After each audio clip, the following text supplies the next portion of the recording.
Hello guys, how's it going? My name is Dal, and patch 9.1.5 has definitely got quite a lot of changes for it. A lot of quality of life stuff are being added, everything from leveling your classes to being able to switch covenants easily, but also the content that's coming out for the Legion time walking with the Mage Tower and the Mythic Plus mode.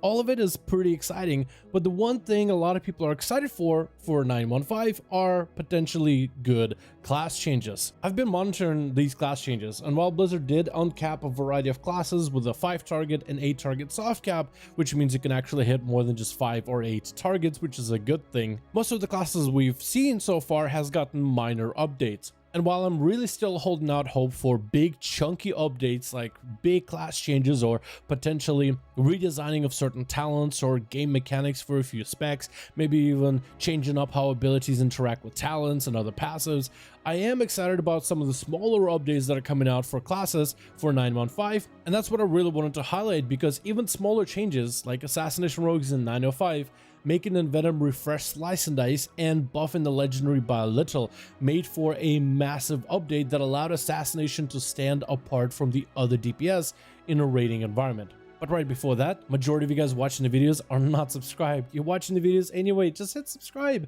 as well as hit the bell in order to get notified for any new videos that come out on the channel, like the 9.1.5 updates. So let's take a look at the classes I am excited for with the updates we've had so far. The number one class I'm super excited for is Paladin. The Necrolord Paladin in particular, but it's good that Blizzard is trying to buff up some of the less popular Covenant abilities. Night Fae is a Covenant I've been playing because I've kind of wanted to recreate that classic Paladin. I mean, literally vanilla WoW classic with all these different blessings to provide to allies and kind of create a little bit of this buffer gameplay, which I personally have enjoyed. And Blizzard is trying to buff that one a little, but a lot of the work with this update is actually being done for the Necrolord Paladin, which is not a Covenant you see often.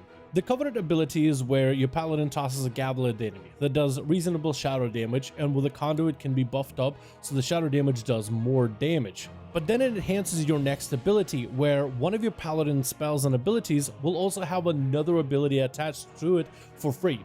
So as a Paladin, when you use a single target Templar's Verdict, a free Divine Storm will play out. Same thing for Holy Paladin. Next time you use Word of Glory, your AoE frontal conal heal is going to play out, but for protection it's a little different. When you press Word of Glory as a prod, you'll actually get a free Shield of the Righteous, which is your tank mitigation. The part of the Covenant ability that's getting buffed is one, the Conduit, the one that allows the gavel to do more shadow damage, and for protection Paladins where their mastery increases your attack power, you're actually looking at pretty big gavels that are doing a lot of damage. But they're also buffing that combo effect, where your comboed ability, the free ability you get, is also going to be increased by 25% when it's used through the gavel. You're looking at Retribution Paladin that are all about burst, but particularly in PvP, having some massive damage with Divine Storm Cleave, and that could potentially be a huge setup for Retribution in order to be able to have Wombo Combo Burst that's no longer only exclusive to the Kyrian.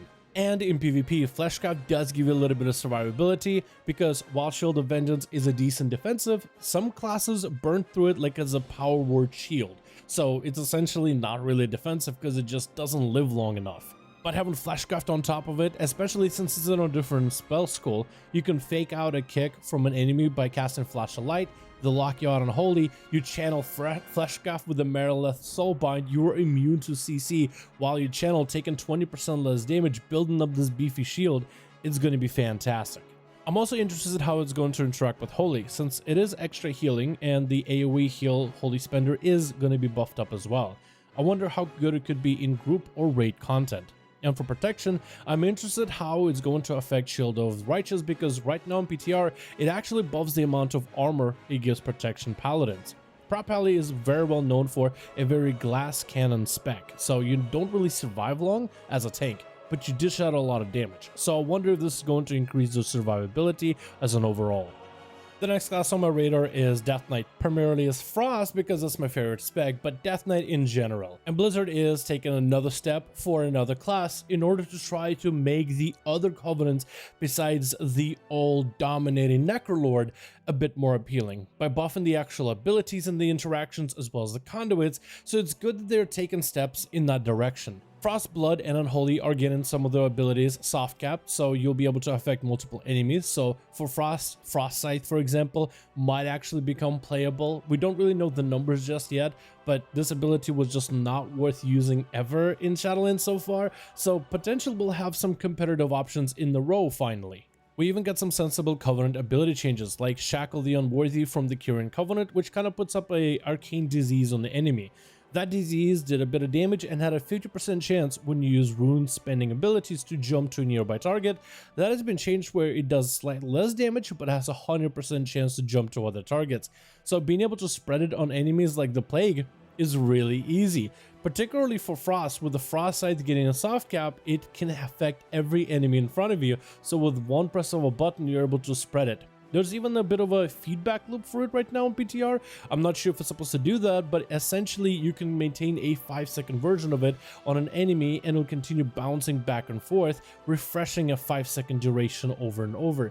Not sure if that's intended, but if it is, this could mean some potentially interesting combinations in pure AoE output, as we are going into a more AoE heavy gameplay in 9.1.5. Warrior is another Covenant that's getting a few updates. I'm very excited to see some of the big AoE output that's coming out of Warrior, for Bladestorm being soft capped at 8 targets, but of course can put a bleed on everything beyond it, which is going to be pretty impactful. Together also with some Fury adjustments in terms of AoE, but that's where I think Arms Warrior is really going to benefit from. They're even adjusting for some classes conduits, which isn't a major deal for the most part, but some conduits just don't get a lot of play. And they're buffing the one where Whirlwind, which is also being soft capped, can do extra damage after a Bladestorm. With my really early testing on PTR, I'm actually enjoying the big AoE damage output it can provide. Imagine if this was some kind of a legendary combo wombo for the Arms Warrior where they could affect every enemy with a Whirlwind. It doesn't mean that this is going to be a legitimate playstyle, but at least it opens some doors that never were open before. And I wonder how Warrior is going to change when it comes to the AoE damage output, with all these abilities finally getting their cap taken off. I messed around with a Fury Warrior version, since Fury Warrior's Whirlwind is a lot more easily accessible, but it's not really a primary spammy ability. However, with a legendary combination, and because conduits work cross specs, you actually can get some synergies that work in wacky ways. So I wonder if there's a potential blender build for Fury Warriors in the future. Not really a spec that's been super in the spotlight for PvE as of recent, but I wonder if at some point, at some place, it could be a real deal. Besides that, PvP side of things, Impending Victory is getting quite a nice buff, so for Warriors, having some sort of a self-heal, particularly in a dueling one-on-one survivability build, I think that opens up exciting opportunities. But the biggest update for me that's going to be exciting is being able to try the different Covenants for Warriors, since they really all have grown. Whether you play the Venthyr, the Kyrian, the Nightfare, or the Necrolord, there's a lot of different possibilities, depending if you want to do Mythic Plus, raiding, or PvP, and the variety of different legendaries for you to craft. So I'm very extra excited about just the opportunity to play the different versions of that Warrior. But the updates that we've gotten so far are interesting, and from my testing, they are pretty impactful when it comes to numbers. Another class, but in a very similar vein as the Warrior, is going to be Demon Hunter. It's been a little bit since we've seen Demon Hunters being super giga insane. I believe back in Legion, towards the tail end especially, they really did rise to prominence, and they were kind of just there. During most of BFA, they were like in the top 5, not always ever top 1 melee, but definitely a strong class, a strong PvE competitor for Mythic Plus's rating, as well as a very strong PvP class. But in Shadowlands, they didn't really have exactly the same appeal, but potentially some changes in 9.1.5 could help them out. One, uncapping a lot of their AoE abilities, which there's a lot of synergy between talents and certain spells that might allow them to actually have some really solid damage output, particularly in the AoE department. They have a conduit buffing the blade dance damage. At the current moment, that conduit doesn't properly work right now, but if it works, I would imagine, like the Warrior Whirlwind, it could be pretty influential. Especially since they are talents that work off of your blade dance, they could put up a damage over time ability on that enemy, which could be really strong going forward when it comes to the uncapped AoE output. You also have some Covenant adjustments, and most likely we're going to see more in the future, but the Venthyr and the Kyrian are getting a bit of a buff with Sinful Brand, the event durability going from a 1-minute CD to a 45 seconds, which is going to impact their single target damage output, together with Event Dur Legendary, which does seem to simulate pretty well in pure single target situations, could make Vent Dur a more go-to for demon hunters in the future. And there was a change to the Kyrian Legendary, the Kyrian class Covenant specific Legendary, which will now, instead of granting you Mastery, which is less than an ideal stat for demon hunters, it's now going to grant you Versatility for every soul that you consume, as well as 10 Fury. And that could align well together with some of the Talon builds and playstyles of demon hunters that allow them to shatter souls off of multiple enemies. But it's a heavy AoE class with a lot of its AoE abilities getting unshackled in this patch, and I think this could be a perfect opportunity for demon hunters to really have a big takeover. Not only monks and mages and boomies can dominate mythic pluses, I feel like demon hunters with the fun, fast-paced playstyle they got going on could potentially be on the rise in 9.1.5.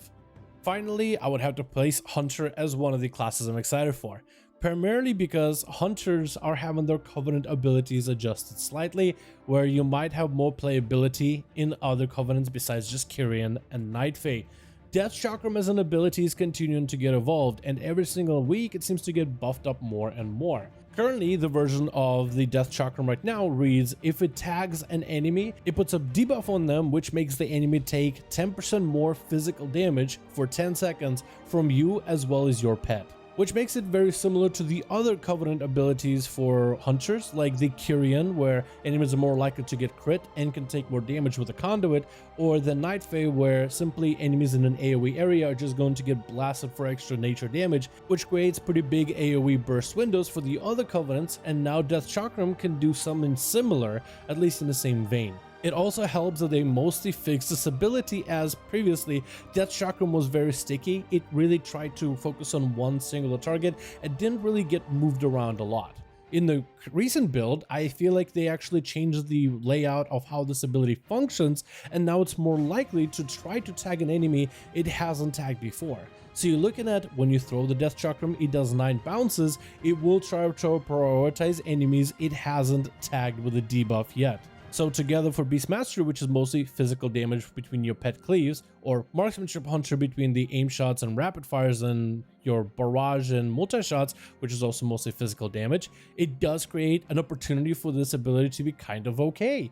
For survival, there's a lot of fire damage between your grenades, but I wonder if this is a perfect moment for Butchery build to become a thing, because Butchery does physical damage, it does more damage than Carve, and is going to be soft cap, so it could affect multiple enemies. Because I tried out the Necrolord Hunter, and it's actually a very enjoyable playstyle in PvP. The survivability and the easy use of Death Chakram is just super easy to play with. But I also kind of like Necrolord as a covenant for hunters, because hunters are made of porcelain.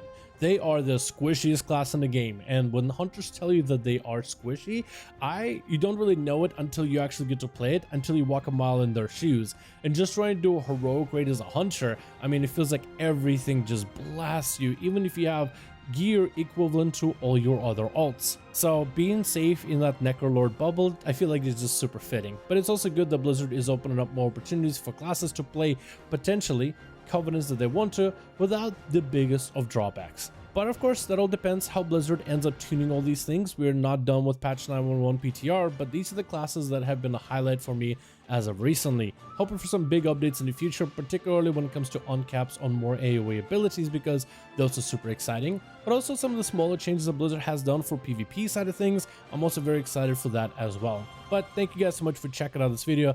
Let me know your thoughts in the comments below. What do you think about this update? Link down below is a Discord link to join the community. You guys should definitely join the community if you're a regular. But as always, thank you so much for watching. I do hope you enjoyed, and I'll see all of you in the next one.